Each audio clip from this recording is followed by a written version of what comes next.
ازيكم يا حبايب سوبر ماما، عاملين ايه؟ يا رب تكونوا بخير. اهلا وسهلا بيكم معايا في فيديو جديد. بس لو اول مره بتشوفوا قناتي ما تنسوش تعملوا اشتراك للقناه، ولو عجبكم الفيديو تعملوا لي عليه لايك او ديسلايك لو ما عجبكوش الفيديو. انا بحب اعرف ارائكم عشان اطور من نفسي واقدم لكم حاجه ترضيكم يا حبايب ماما باذن الله. يلا بينا على الوصفه نشوف النهارده هنعمل ايه. النهارده هنعمل مع بعض ازاي نفرز الثوم ونعينه عندنا في الفريزر، وطريقة تفريز صحية جدا جدا.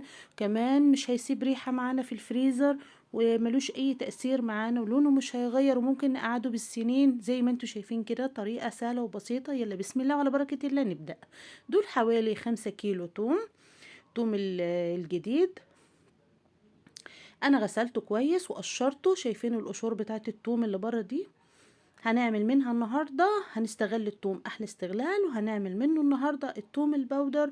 وهنطحن التوم مع بعض وهنخزنه في الفريزر للطبخ عندنا بطريقة سهلة وبسيطة، وان شاء الله تعجبكم.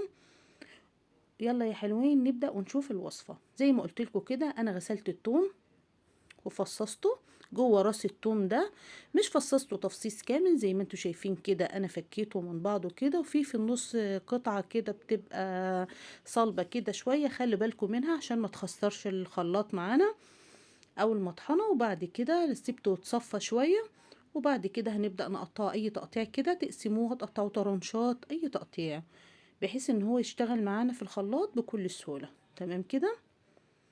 هقطعه كله كده عفوا بنفس الطريقة دي كلها، وهنرجع نشوف هنخزنه مع بعض ازاي.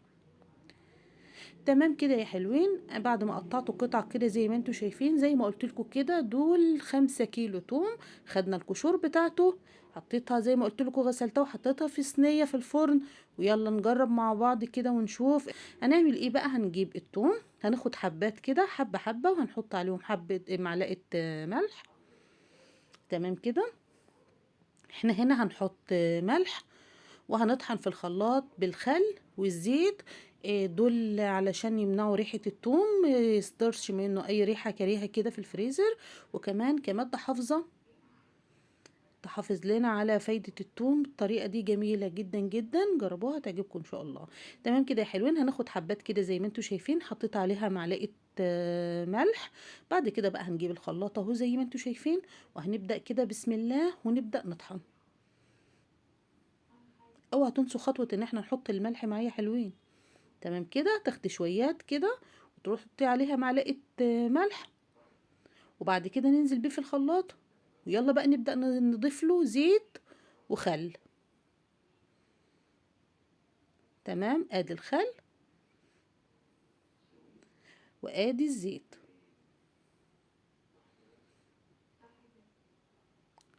تمام كده يا حلوين. يا رب وصفة النهارده تكون عجباكم، وحاولوا تجربوها تعجبكم جدا، وبيقعد بالسنين والله، مش ليه ريحة ولا اي حاجة خالص.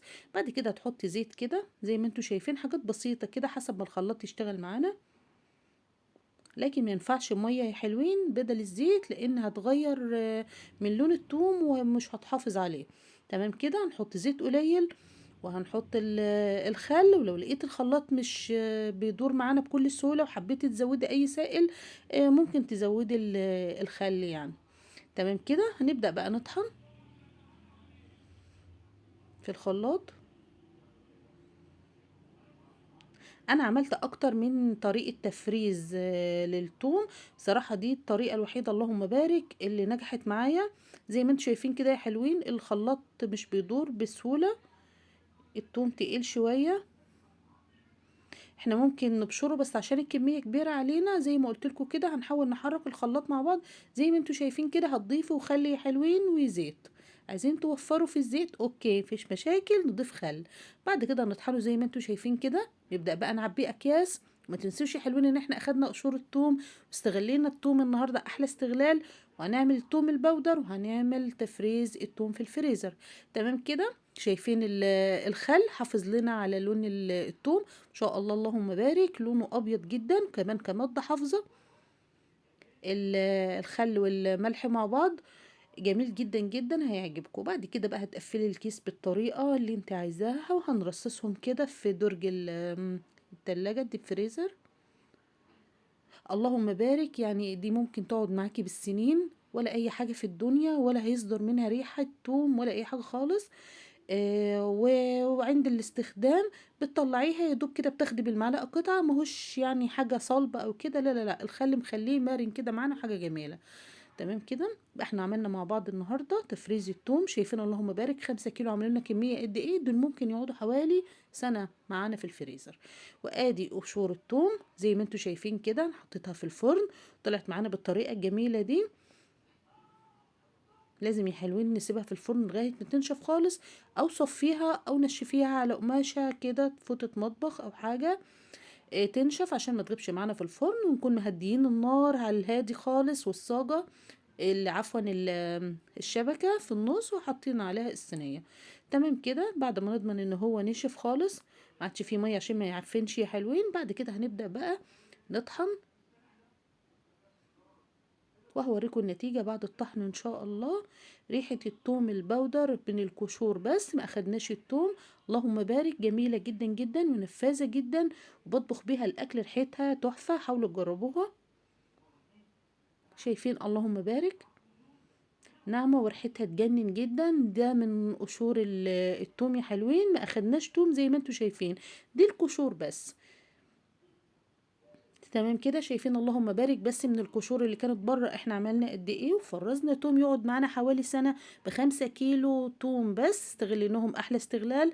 عملنا من القشور بتاعتهم التوم البودر، وفرزنا التوم بالخل والزيت. تمام كده، والملح، ونخزنه معانا في الفريزر زي ما قلت لكم كده بالسنين. طريقة سهلة وبسيطة. لو عاوزين تفرزوا التوم في الفريزر بالسنين عندكم، يلا جربوا الوصفة دي مع سوبر ماما. يا رب وصفات تكون بتعجبكم يا حلوين. اشوفكم في فيديو